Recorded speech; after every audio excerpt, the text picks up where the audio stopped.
No sé si recordáis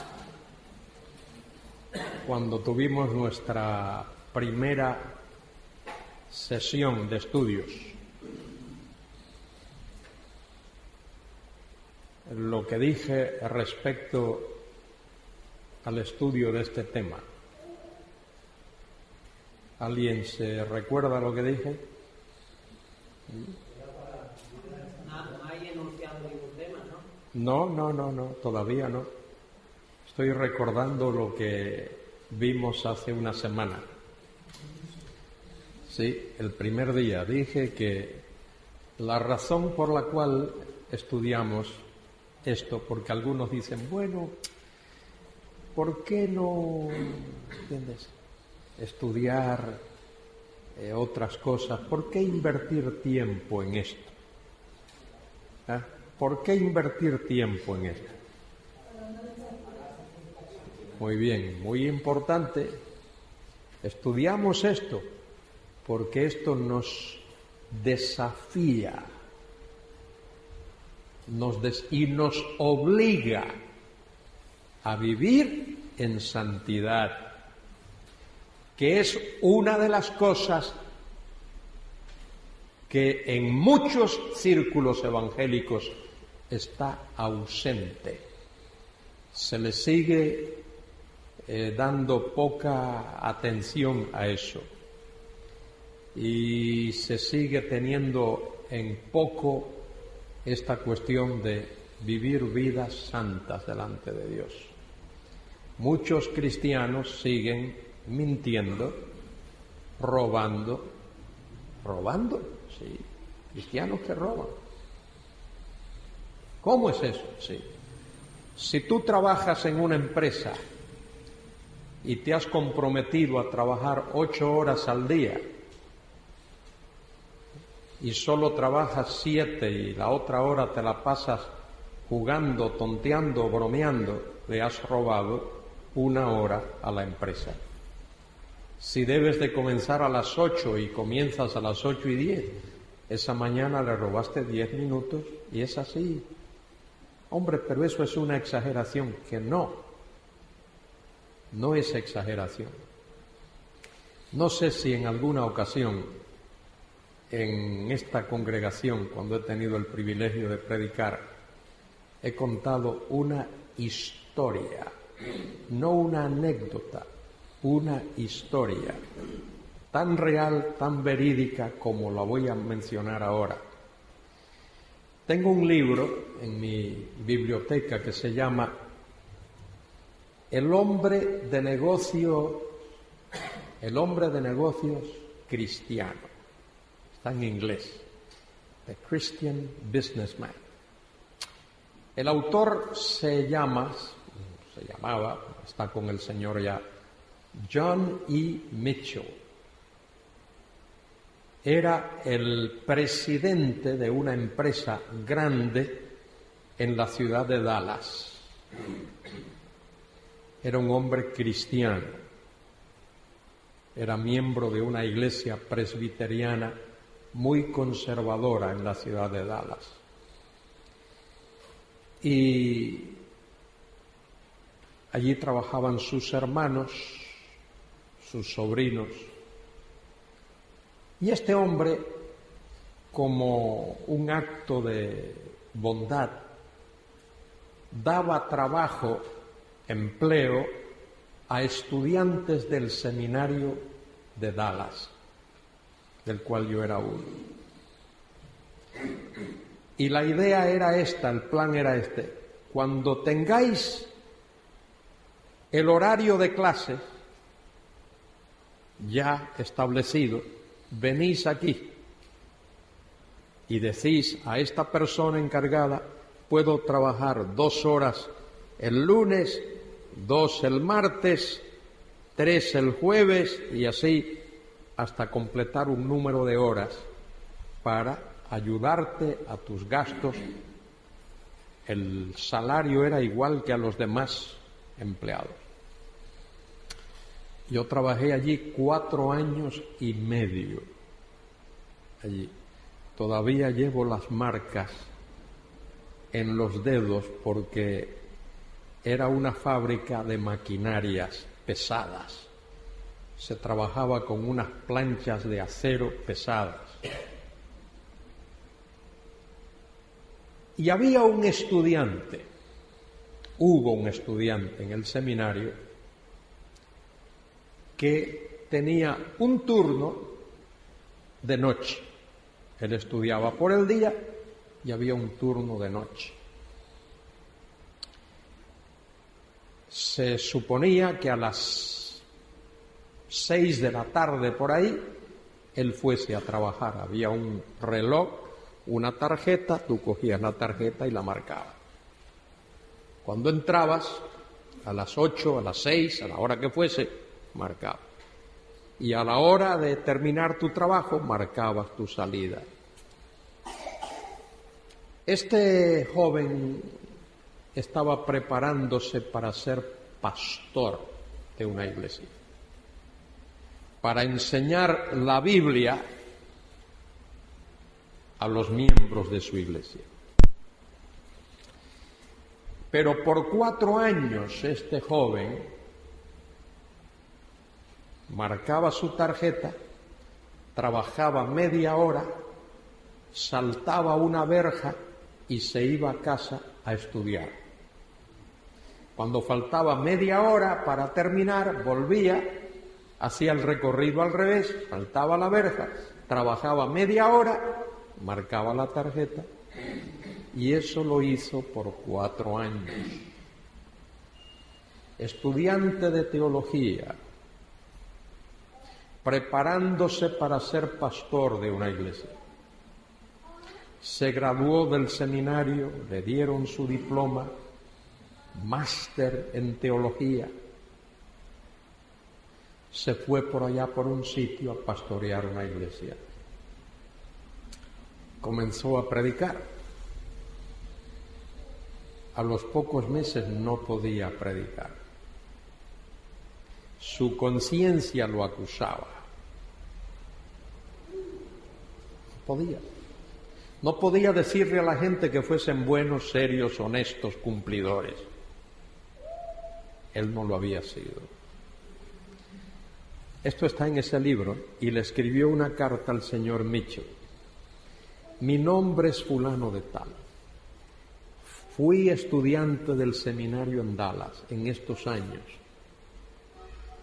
Usted me dio empleo en su empresa. Por 4 años estuve allí y esto fue lo que hice. De manera que en 4 años le robé a su empresa tantas horas que multiplicado por tanto la hora equivale a tanto, y quiero devolver ese dinero porque mi conciencia no me deja tranquilo. No puedo predicar la palabra. Hay cristianos que roban y que mienten, y algunos extorsionan. Y hay jóvenes estudiantes de la secundaria y de la universidad que engañan, que cometen actos de injusticia, que no estudian y luego quieren aprobar sus materias y tienen que engañar, tienen que mentir, tienen que llevar sus chuletas escondidas a la hora del examen.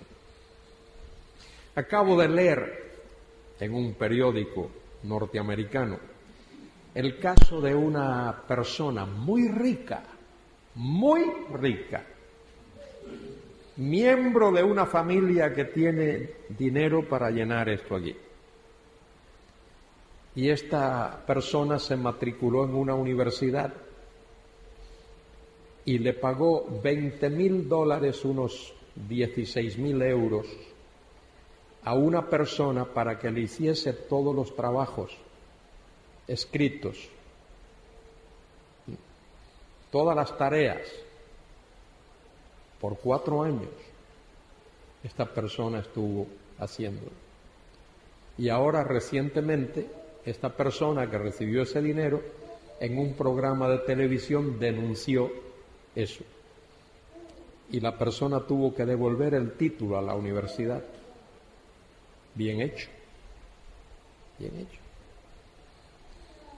Entonces, ¿por qué estudiamos esto de la segunda venida de Cristo? Porque a la luz de su venida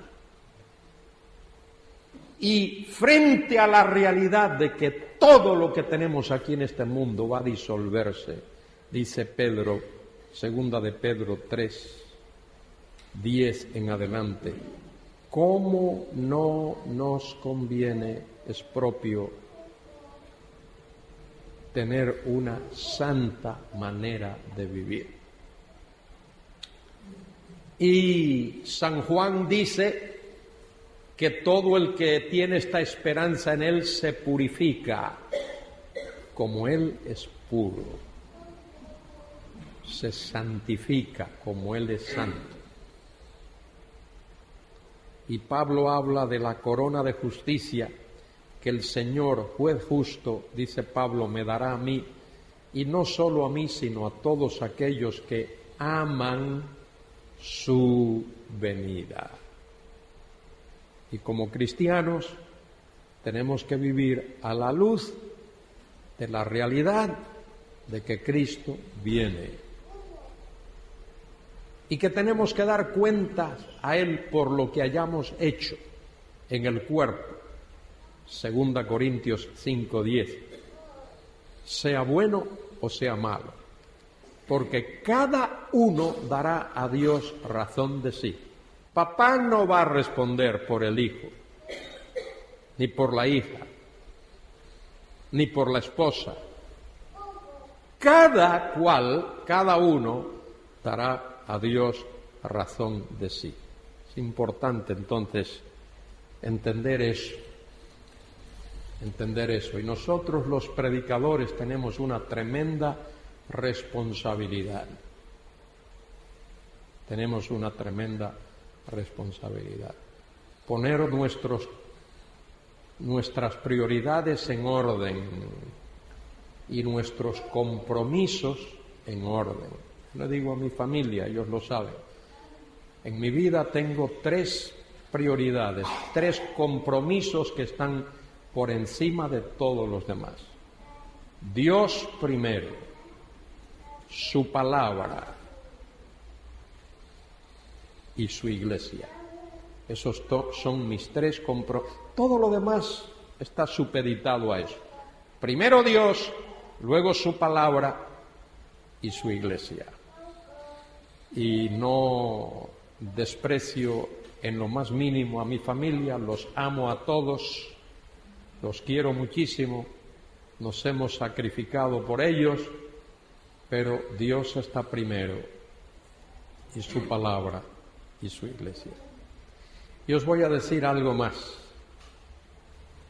A veces hablamos de los líderes de la iglesia y vamos allí a 1 Timoteo 3 y a Tito 1, donde dice que los líderes de la iglesia deben de ser irreprensibles, ¿verdad? Dice así, irreprensibles. Irreprensibles es irreprochables. No hay de qué acusarles, no hay por dónde agarrarlos. Pero eso no se limita solo a los líderes. Todos los miembros de la iglesia deben ser así, porque los líderes se escogen de entre los miembros de la iglesia. Uno no se hace irreprochable después que es líder, después que es diácono o después que es anciano. Uno tiene que ser irreprochable antes de ser diácono, antes de ser anciano, antes de ser pastor, antes de ser misionero, antes. Muy importante eso. Bueno, ese era un sermón introductorio, no habrá ofrenda por ese pequeño sermón. Pero sí quiero decir, añadir a lo que he dicho, algo que también considero importante. Y cómo me gustaría a mí que esto lo aprendiésemos de una vez y por todas. Yo voy a muchos sitios a dar estudios como este y parecidos a este. y de otros temas. No solo hablo de profecía y de escatología. Ese es uno de los muchos temas de los que hablo. Hablo de cristología, hablo de la doctrina de la salvación, hablo de la Iglesia, hablo del Espíritu Santo, hablo de muchas otras cosas y estudios de libros de la Biblia. Pero observo que hay cristianos que tienen alguna preguntita guardada. ¿Me explico? Y a todo predicador que pasa por allí le hacen esa misma pregunta. Y mire usted, esto se lo he preguntado yo a no sé quién, que ha pasado ya varios, y lo vuelven a preguntar. Y parece ser que son personas, como dice Pablo, que siempre están aprendiendo y nunca vienen al conocimiento de la verdad. Nosotros tenemos que hacer o debemos de hacer como hacen los jovencitos, los niños y los más adultos cuando van a la escuela. Uno va y se matricula en el primer curso y estudia o debe de estudiar y se examina y luego pasa al segundo y estudia y se examina y luego pasa al tercero y luego hace lo mismo y pasa al cuarto y luego se gradúa. Y uno debe de graduarse. Y en la vida cristiana, aunque uno siempre está aprendiendo, en estas cosas también uno debe de llegar a un nivel donde hay ciertas preguntas que no es necesario hacerlas. No es necesario. Por ejemplo, yo me imagino que en un grupo como este no sería necesario preguntar o invertir tiempo preguntando si un cristiano, una persona nacida de nuevo, pierde su salvación. Eso en un grupo como este no sería necesario, porque supongo que eso lo hizo. En un grupo como este creo que no sería necesario hablar, estudiar, discutir si la Biblia es o no la palabra de Dios. Debe de entenderse que en un grupo como este todos saben eso. Y no debería de ser necesario en un grupo como este invertir tiempo discutiendo o explicando si Cristo resucitó o no de entre los muertos. Hablamos y discutimos de las consecuencias de su resurrección, pero no si Él resucitó o no. Entonces, no quiero que nadie se sienta ni atemorizado ni intimidado por esto que he dicho, solo que cuando preguntemos, asegurémonos que las preguntas que hacemos tienen de verdad trascendencia, si forman parte de una duda seria que tenemos o un vacío de conocimiento que tenemos, y entonces a partir de ahí pues intentamos procurar una respuesta. Hay algunos que se preocupan por esta cuestión. ¿Qué pasará con los infantes, con los niños, como ese que tiene Elizabeth ahí a su lado? Él sabe de qué se trata. Mira cómo va la cosa. ¿Qué pasará con un niño como ese el día del rapto, cuando el rapto tenga lugar? Eso es una preocupación que muchos tienen. Bueno, ¿cuál es la respuesta a eso? La Biblia no nos dice nada. Entonces, la Biblia no nos dice nada de qué pasará con los niños. Ahí tenemos que especular un poquito, conjeturar otro poco para entender algo que nos satisfaga, y no ir más allá de eso. y no ir más allá de eso.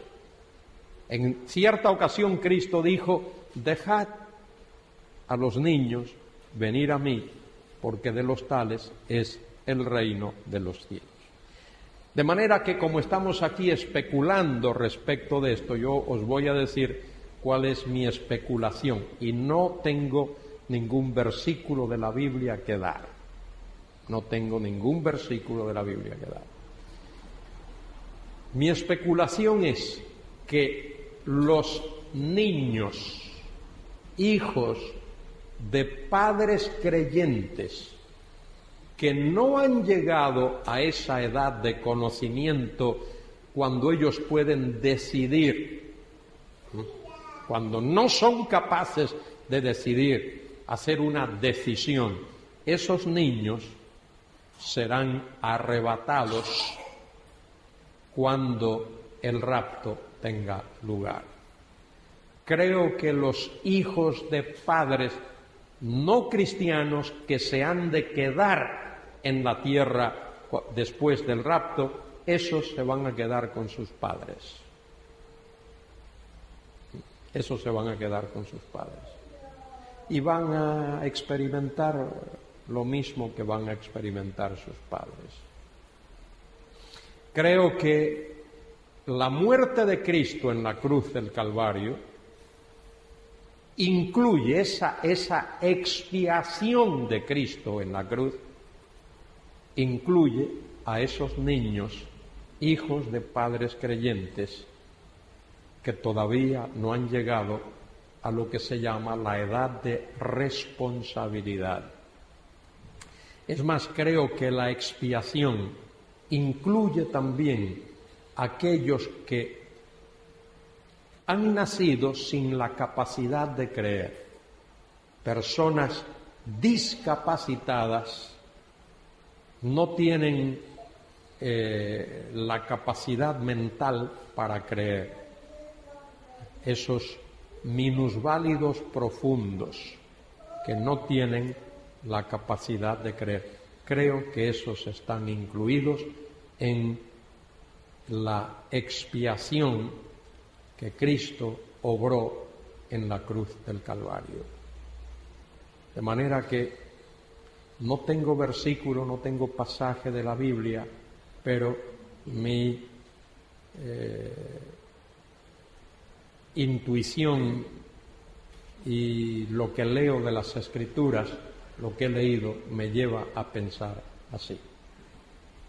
Los pequeños hijos de padres cristianos, cuando esos padres sean arrebatados, esos niños serán arrebatados también. Se supone que si han llegado a la edad de la responsabilidad, que ya pueden creer, sus padres los hayan evangelizado para que hayan hecho una decisión por Cristo. Yo creo en el evangelismo de los niños. Creo que a los niños hay que evangelizarlos. Y creo que deberíamos de invertir mucho tiempo evangelizando a los niños. Una persona de 60 o de 70 o de 80 años tiene poco camino que recorrer. Un niño tiene mucho camino que recorrer. Entonces sería bueno invertir más tiempo evangelizando a los niños.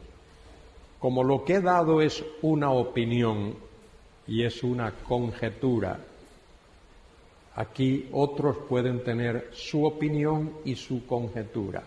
Si alguien puede iluminarme, enseñarme algún pasaje de la Biblia que diga lo contrario a lo que he dicho, que se sienta en libertad de hacerlo, porque estamos aquí para aprender. ¿Entendemos esto? Es lo que he dicho. No pregunto si estáis de acuerdo, pregunto si has comprendido lo que he dicho. Eso es lo que más me interesa, no tanto si estás de acuerdo o no estás de acuerdo. Hemos hablado ya, voy a poner esto aquí.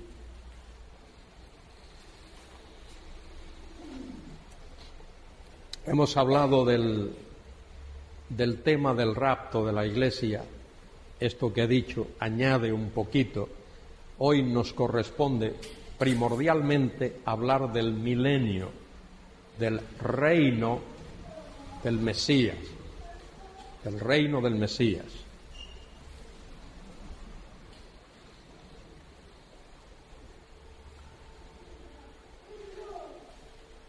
He hablado ya de las posturas que hay respecto del rapto, y hay alrededor de 3 o 4, y a lo mejor por ahí luego aparece alguna más.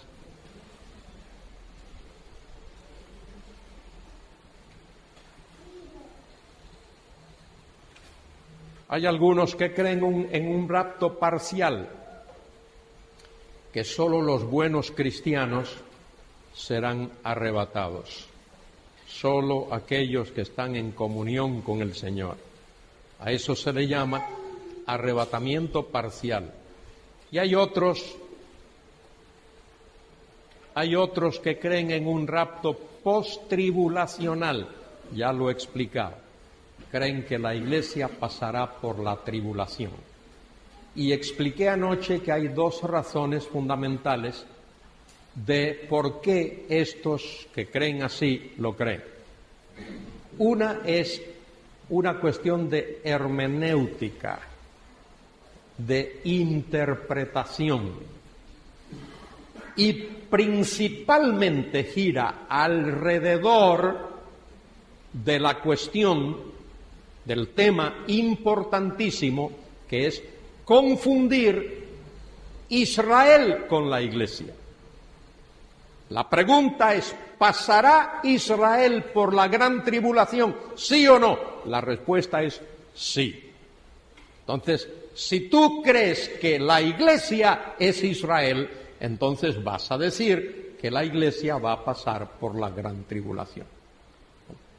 Esa es la primera cuestión. Y la segunda es que en los evangelios y en algunas de las epístolas se habla de los sufrimientos terrenales de los cristianos, nuestros sufrimientos terrenales. Aquí en este mundo vamos a padecer aflicción, pero esa aflicción no es la gran tribulación. La gran tribulación es, ¿qué cosa? La semana 70 de Daniel 9:27, los años de los cuales Cristo habló en Mateo 24, que serán como dolores de parto, y luego lo que el Apocalipsis capítulos 6 al 19 explica. Y serán juicios sobrenaturales. Dios traerá esos juicios sobrenaturalmente, milagrosamente, a la tierra. Y esos juicios están en 3 series: los sellos, las trompetas y las copas. Los 6 primeros sellos abarcan la primera mitad de la tribulación.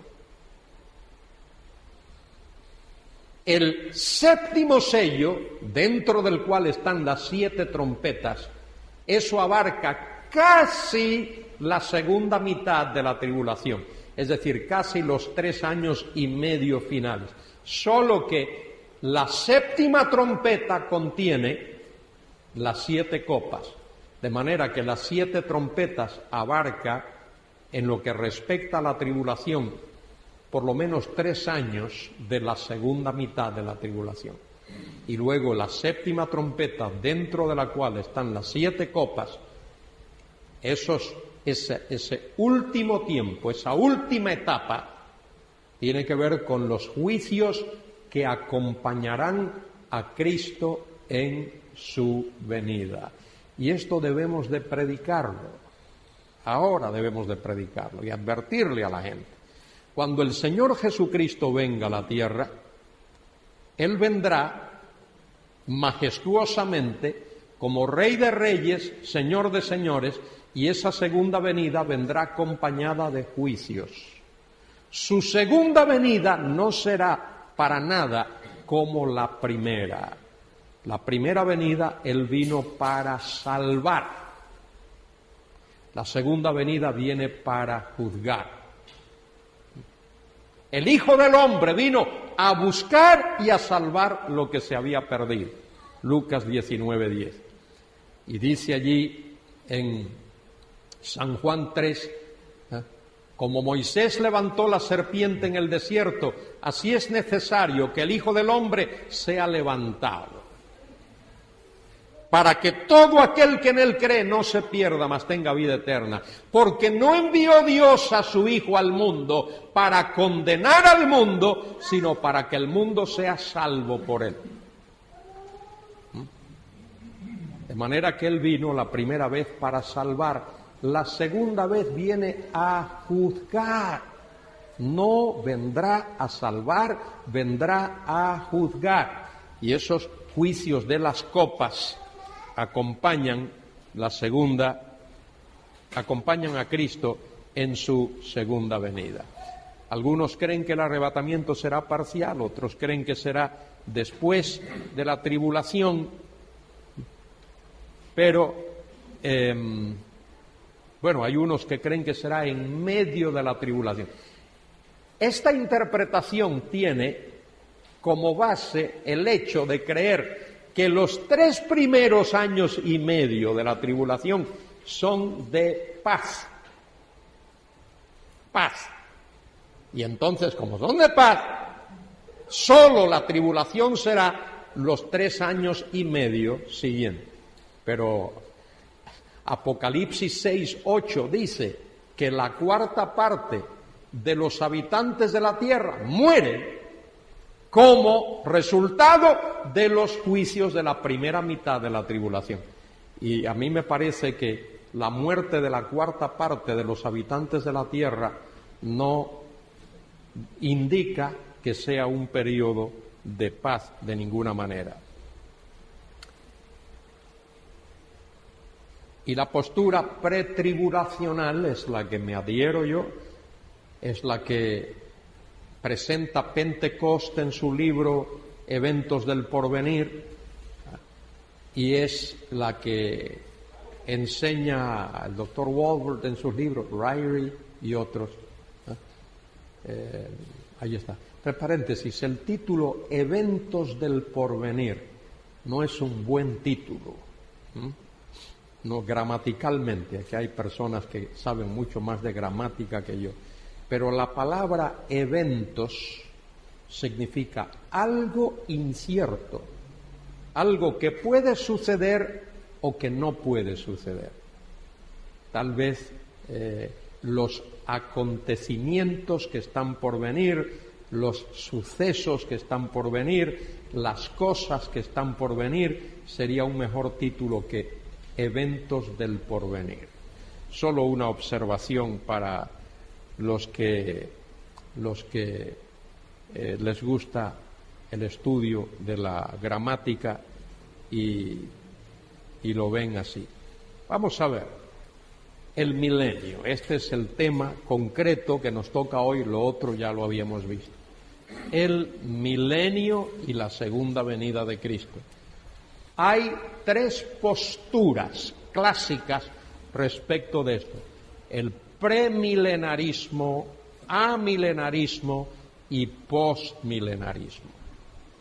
Estas son las 3 posturas que existen, aunque un amigo mío, en son de broma, él dice, yo le voy a añadir una 4ª postura, yo soy pro-milenarista. Si hay, estoy a favor. Él no sabe si hay o no hay, pero dice, yo soy pro-milenarista. Eso lo dice en son de broma. Muy bien. La más antigua de todas estas es el premilenarismo. Y esto lo reconoce todo el mundo. Los amilenaristas reconocen que el premilenarismo es la postura más antigua de todas.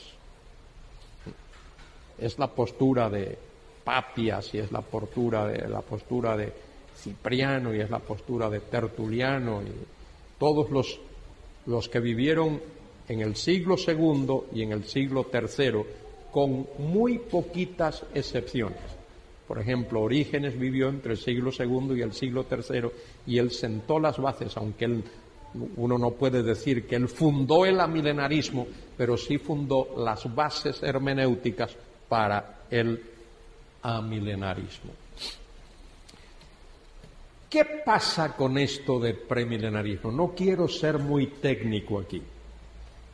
Como nos decía Ryrie en las clases, cuando nos enseñaba, decía, muchachos, no compliquéis lo simple, simplificad lo complicado. Eso era su lema y es así, sus clases eran así, muy técnicas, muy lógicas, y las cosas complicadísimas él era capaz de simplificarlas y nunca complicó lo simple. Muy bien, ¿cuál es la cuestión con esto del premilenarismo? ¿Cuál es el tema? ¿Cuál es la cuestión con esto? La cuestión es que en el siglo II y en el siglo III, los padres apostólicos que creían en el reinado terrenal de Cristo de 1000 años, también veían a la Iglesia perseguida por el anticristo. De manera que a ese premilenarismo expuesto por esos padres eclesiásticos, padres de la Iglesia, se le llama así, hay a quien no le gusta ese nombre, pero se le llama así. Ellos creían que el anticristo iba a aparecer, que la Iglesia iba a ser perseguida y luego el Señor Jesucristo vendría a la tierra a establecer su reino, que sería en esta tierra, que sería un reino literal que duraría 1000 años. Hay un libro que el doctor Ryrie escribió, se llama Dispensacionalismo hoy. Yo no sé cuántos aquí tienen ese libro. Yo lo traduje hace años, hace más de 20 años que lo traduje. Es un libro que uno debe de leerlo por lo menos una vez al año. Muy sencillo, muy simple. Y allí Ryrie sienta bases muy importantes para la hermenéutica, para la historia de la Iglesia, para lo que enseñé un día aquí sobre la teología del pacto y también para la llamada teología que se le llama así dispensacionalista. Él lo explica ahí. Yo recomiendo que ese libro se lea. Ryrie lo escribe de una manera tan caballerosa. Ahí él no ofende a nadie. Él es un caballero de cabeza a pies, de pies a cabeza, y así es personalmente, suave, tranquilo, bíblico, lógico, sistemático, y él lo explica ahí. Leed ese libro. Lástima, hay una revisión de ese libro, pero está en inglés, todavía no se ha publicado en castellano. La versión que está en castellano es suficiente para cualquiera. De manera que, en esta postura premilenarismo, habría que poner aquí una especie de llave, y hay lo que se llama premilenarismo histórico. Premilenarismo histórico. Esos son los padres apostólicos del primer siglo y del... Aunque ese nombre, premilenarismo histórico, es un nombre moderno. Es un nombre que surge a partir del siglo XVIII para acá. A partir del siglo XVIII. Premilenarismo histórico porque esos eran premilenaristas. Solo que no tenían claro la cuestión de el rapto de la Iglesia antes de la tribulación. Eso no lo tenían claro. Y quienes teológicamente en tiempos modernos aclararon eso, o por lo menos lo expusieron con alguna claridad, fueron los fundadores de las asambleas, Darby, Tregelles y otros más. fueron los fundadores de las asambleas los que aclararon esa cuestión, de que la Iglesia sería arrebatada antes de la tribulación. Hubo otros, porque se han descubierto documentos de la Edad Media, mire, donde había hombres que exponían lo que se ha llamado dispensacionalismo. Lo que se ha llamado dispensacionalismo. Ya hablé de eso aquí un día. De manera que el dispensacionalismo no es como algunos por ahí en España y fuera de España han dicho, bueno, eso es una teoría moderna, nueva, de estos hombres. No, ya en la Edad Media hubo hombres que enseñaron el tema de las dispensaciones. Ahora, definiendo esto de premilenarismo otra vez.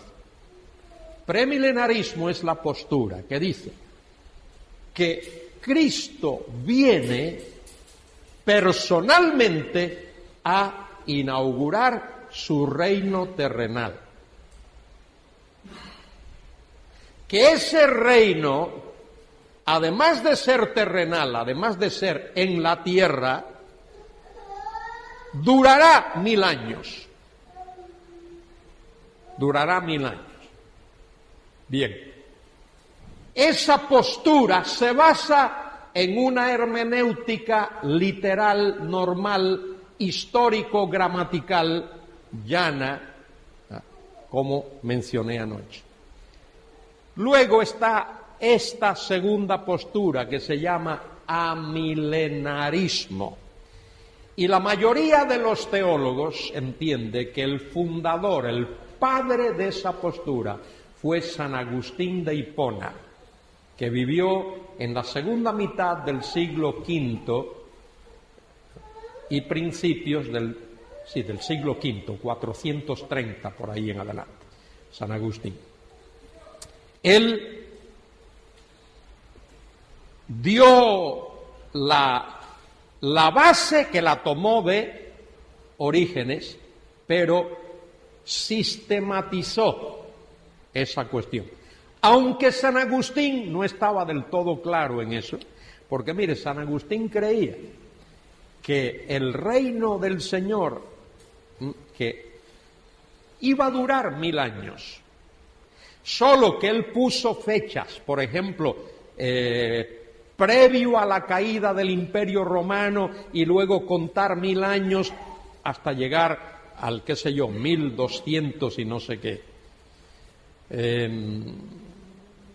Y también Agustín, que ahí no se sabe si es una postura amilenarista o postmilenarista o qué, decía que el reino del Señor se está efectuando en el cielo. Ahí se está llevando a cabo el reino. El milenio tiene lugar en el cielo. Cuando un cristiano muere, pues va a incorporarse en ese reino. Y parece que Agustín no se dio cuenta que al decir eso, estaba diciendo que los cristianos que estamos aquí en la tierra no tenemos nada que ver con el reino. No tenemos nada que ver con el reino. ¿Por qué Agustín enseñó eso? ¿Y por qué su contemporáneo Jerónimo, el traductor de la Vulgata latina, enseñó eso también? Bueno, todo eso tiene una base histórica. Hay dos razones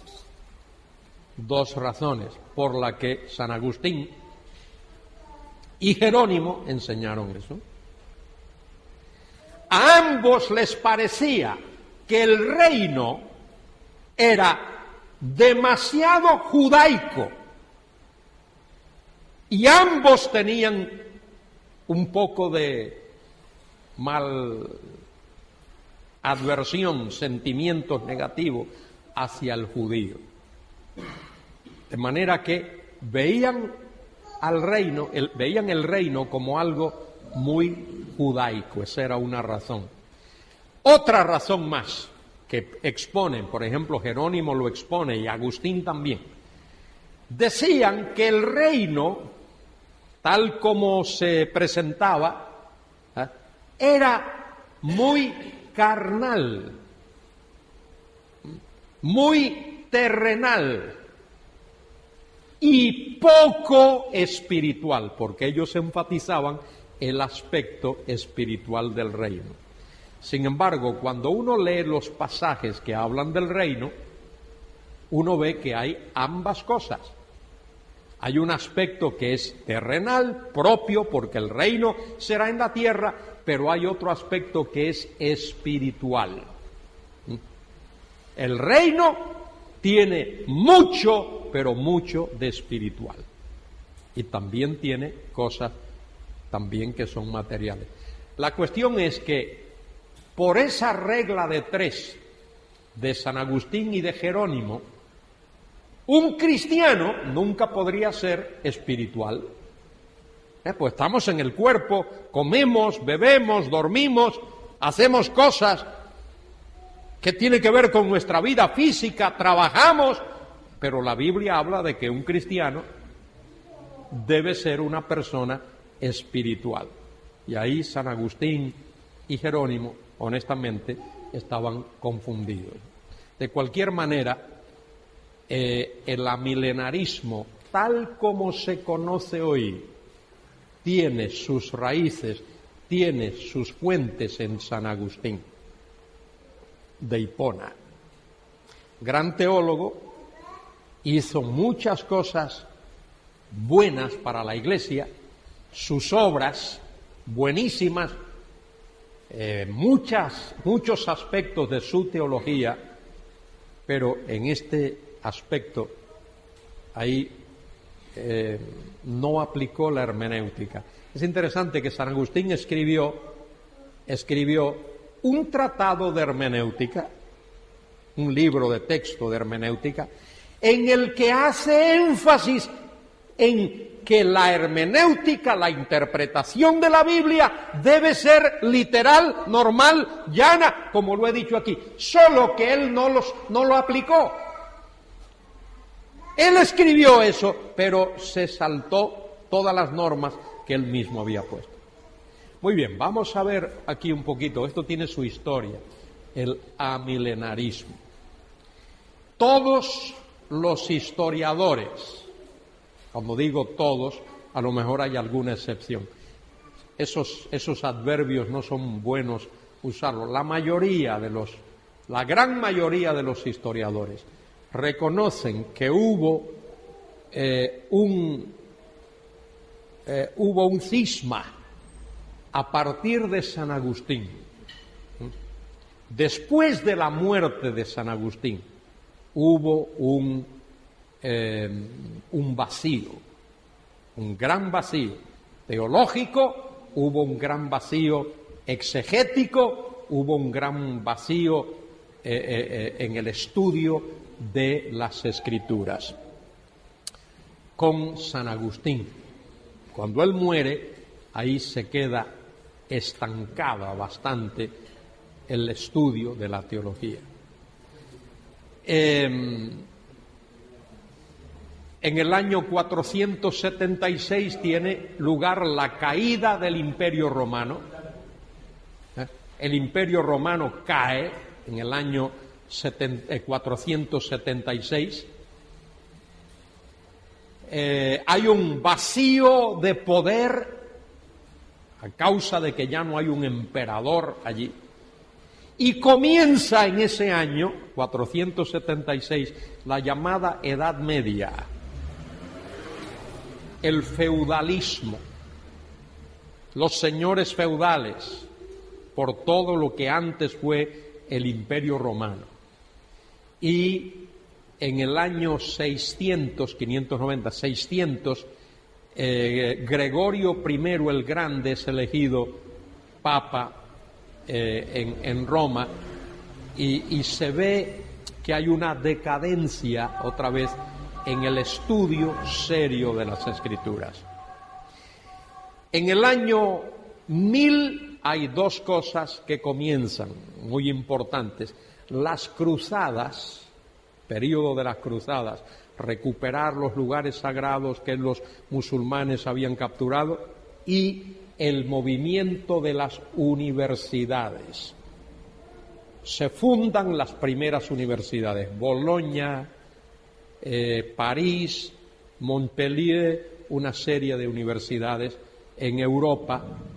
La primera en España creo que fue en 1210, en Palencia, luego la de Salamanca, más o menos por ahí, unos 10 o 15 años después, en Salamanca, y comienza también el movimiento de monástico, que ya había comenzado antes, pero ahora adquiere más fuerza el movimiento monástico. Con las universidades ocurre lo siguiente: la filosofía invade el campo de la teología. Y la mayoría de los teólogos son más bien filósofos. Anselmo, Abelardo y otros son más filósofos que teólogos. Poco estudio exegético de la Biblia.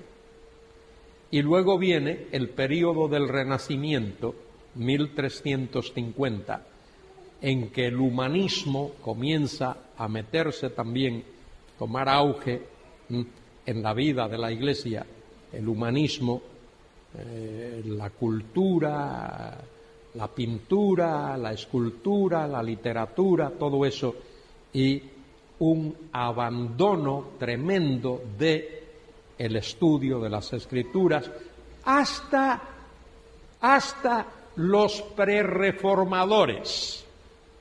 Wycliffe, Hus, Savonarola, siglo XIV al siglo XV.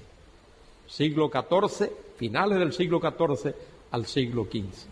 Y luego el estudio serio de las Escrituras, el regreso al estudio de la palabra, tiene lugar en el siglo XVI con los reformadores Lutero, Calvino, Zwinglio, Melanchthon, Teodoro Beza y otros. Pero ¿qué ocurre? Muchos de esos hombres, Lutero y Calvino, se nutren de la teología de San Agustín. Se nutren de la teología de San Agustín. En su escatología, San Agustín es amilenarista.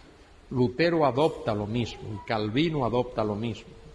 Y otros de esa época adoptan el mismo amilenarismo. ¿Por qué? Porque cuando contemplan el escenario histórico de aquellos tiempos, no ven la nación de Israel por ningún sitio.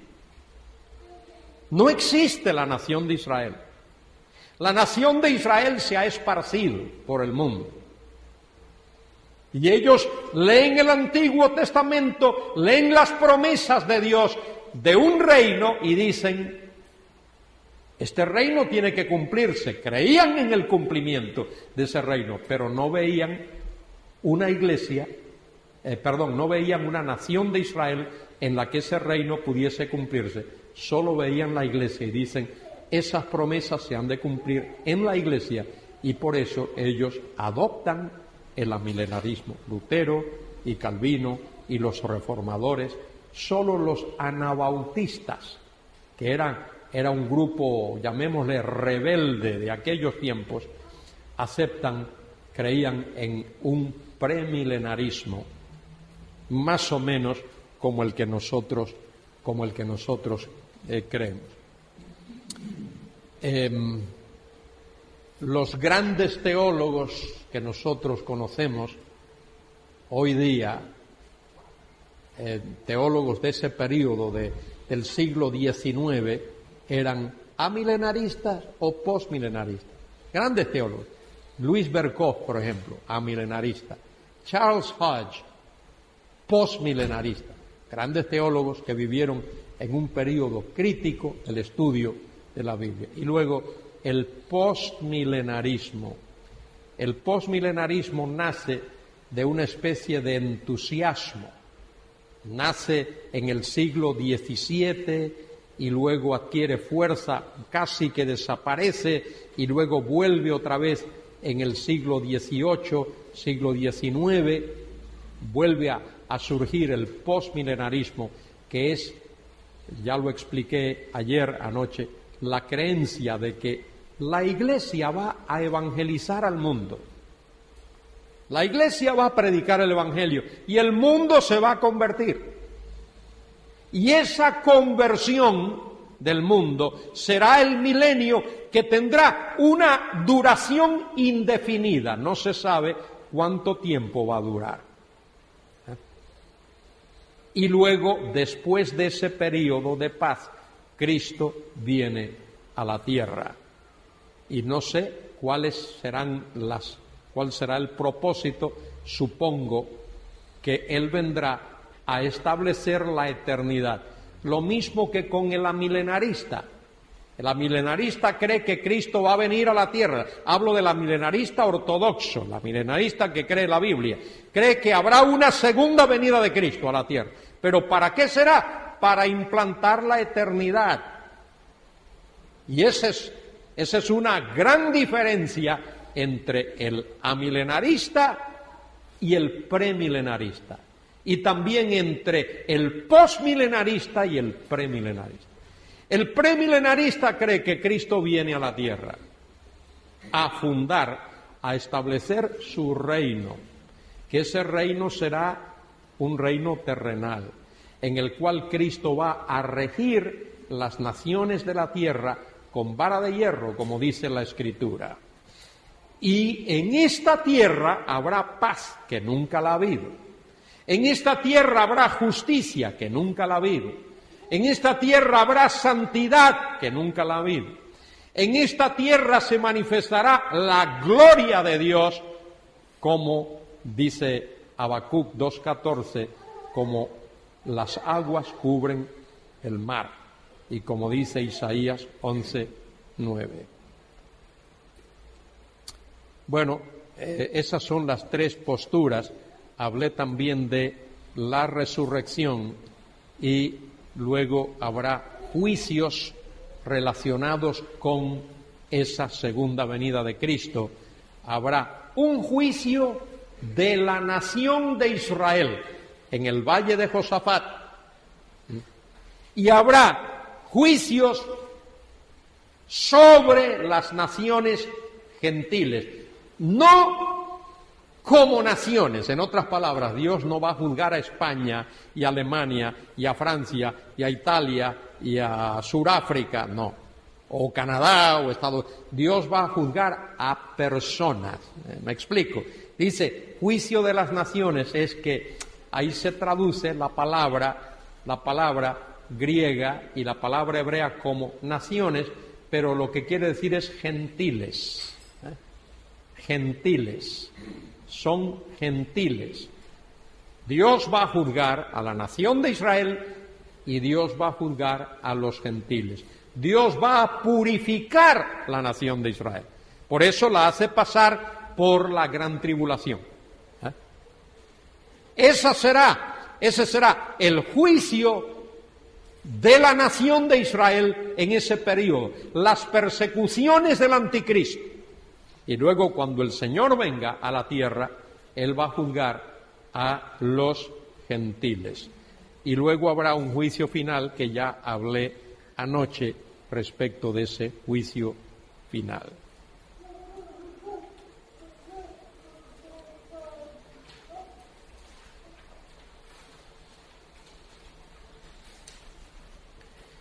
Muy bien, la segunda venida de Cristo a la tierra es el acontecimiento central de la historia. Todo lo que este libro enseña apunta a la segunda venida de Cristo. Todo lo que este libro enseña apunta a la segunda venida de Cristo. Y menciono aquí que hay más referencias a la segunda venida de Cristo. Se menciona mucho más que la primera venida. La segunda venida se menciona mucho más que la primera venida. La proporción es 1:8. Por cada una vez que se menciona la primera venida, hay 8 referencias a la segunda venida de Cristo. Bueno, ahora mismo casi es las 12:30. Yo no sé a qué hora queréis, hasta qué hora queréis estar aquí. Hoy comenzamos un poquito tarde. Bueno, yo tengo 2 cositas más que decir, pero no quiero cansar a nadie. Voy a decir brevemente en 8 minutos, y ahí terminamos a las 12:30, vamos a terminar. Luego voy a pedir que este grupo salga porque quiero tomar una foto afuera del grupo. Vamos a buscar, por favor, en el Apocalipsis, capítulo 20.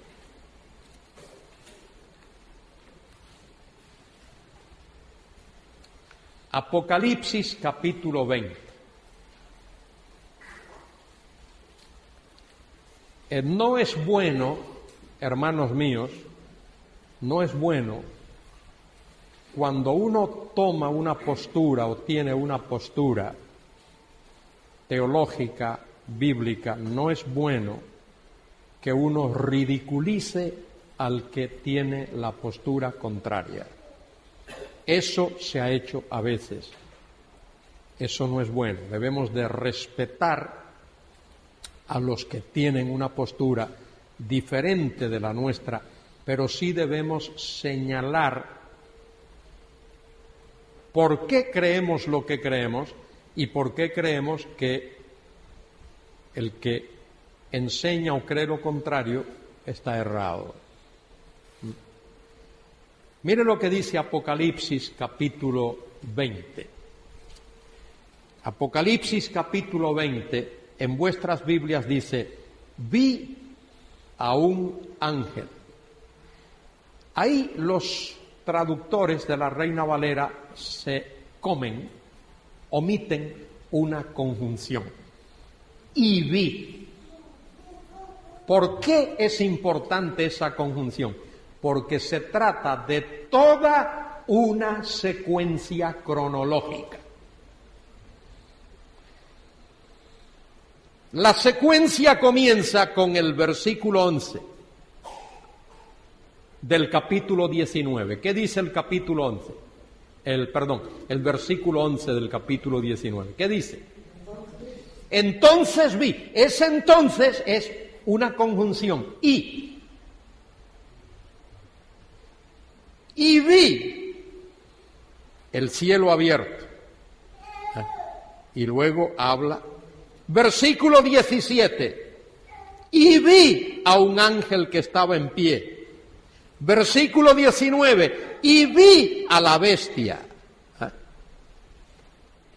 Todo eso es sumamente importante, porque ahí hay una secuencia cronológica.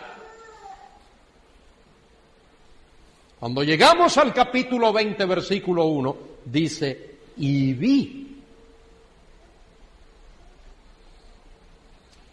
vi a un ángel que descendía del cielo con la llave del abismo. Y ahora Juan va a utilizar metáforas, lenguaje metafórico para que nosotros entendamos. Recordemos que la interpretación literal de la Biblia toma en cuenta el lenguaje metafórico. Habla de un ángel, ser celestial, que descendía del cielo con la llave del abismo. El abismo es la guarida de Satanás. Ya el abismo ese había sido abierto en el capítulo 9 para que salieran de allí demonios terribles que van a afectar la tierra y sus habitantes durante la tribulación. Con la llave del abismo y una gran cadena en la mano. Esa llave, ese abismo y esa gran cadena es para que nosotros entendamos. Dice el versículo 2, y prendió al dragón. Y ahí está usando lenguaje metafórico para que entendamos el carácter del ser que es descrito. Prendió al dragón, la serpiente antigua, que es el diablo y Satanás, y lo ató por 1000 años. Y ahí es donde quiero detenerme un instante antes de que termine la hora. amilenaristas y premilenaristas entienden que el milenio tiene como una de sus características principales, no la principal. La principal característica del milenio es la presencia en gloria de Cristo. Pero una de las características del milenio es que Satanás estará atado, neutralizado, no estará activo. ¿Me explico? Entonces el milenarista, para defender su postura, tiene que decir, y de hecho lo dice, tengo muchos libros donde ellos lo dicen, que ahora mismo Satanás está atado. Bueno, tú dices que no, ellos dicen que sí. Yo te enseño libros donde ellos dicen que sí, que Satanás ahora mismo está atado. Algunos un poco así bromísticamente dicen con una cadena muy larga. Pero ni con cadena larga ni con nada. Satanás estará, cuando esto ocurra, en el abismo, estará encarcelado. Y fíjese, si Satanás no está atado, tú les preguntas a ellos, bueno, ¿y cuándo fue atado Satanás? Cuando Cristo estuvo en la tierra, cuando Él murió en la cruz, porque en un pasaje el Señor dice, vi a Satanás caer, descender como un rayo, como un relámpago. Y ahí fue atado. Sí, pero mire, en Hechos capítulo 5, Pedro le dice a Ananías y Zafira que Satanás llenó el corazón de ellos para engañar al Espíritu Santo. En primera los tesalonicenses, Pablo dice que muchas veces quiso ir a verlos, pero Satanás se lo impidió.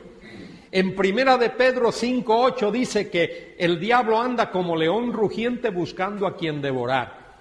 Y así podemos buscar pasajes tras pasajes donde se habla que Satanás está vivo y activo en el planeta Tierra. Pero os dais cuenta de cuando uno toma una postura, tiene que defenderla, no le queda otro remedio. El amilenarista, oídme bien, dice que ahora mismo estamos en el reino. Pero como una de las características principales del reino es que Satanás no está activo, tienen que decir que Satanás está atado ahora. Y como se dan cuenta de lo que está pasando en el mundo, de la maldad, de la pornografía, de la droga, del robo, de la opresión, de todo, es que está atado con una cadena muy larga. Y lo mejor, lo más sensato es decir, señores, Satanás no está atado todavía, lo va a estar. Cuando Cristo venga a reinar, antes de la inauguración de su reino, Satanás va a estar atado. Digo otra cosita más antes de terminar. Y esto que voy a decir es sumamente importante. Sumamente importante. Mire lo que dice el texto. Dice en el versículo 2 que Satanás lo ató por 1000 años. Mire ahí la palabra 1000 años. Y lo arrojó al abismo y lo encerró. Y puso su sello sobre él, para que no engañase más a las naciones, hasta que fuesen cumplidos 1000 años. Y después debe de ser desatado por un poco de tiempo. Y vi tronos, y se sentaron los que recibieron facultad de juzgar las almas de los decapitados por causa del testimonio de Jesús y por la palabra de Dios. Los que no habían adorado a la bestia ni a su imagen y que no recibieron la marca no recibieron la marca en sus frentes ni en sus manos, y vivieron y reinaron con Cristo 1000 años. Y como 2 o 3 veces más se menciona 1000 años. Ahora, ahí está el pasaje. ¿Qué dice la milenarista? Dice, esos 1000 años ahí, eso es un periodo de tiempo indefinido, largo, porque el libro del Apocalipsis es un libro simbólico, esos 1000 años son simbólicos, no son 1000 años literales. el reino, porque llevamos de iglesia ya 2000 y pico de años, ¿verdad? Entonces, si la iglesia es el reino, ya el reino ha durado 2000 y pico de años. No, es el milenio, este es el milenio porque... Ahora, esto es lo que quiero decir, y en esta tarde hablaré de esto. Ponedme atención a esto. El tema del reino terrenal se enseña a través de todo el Antiguo Testamento.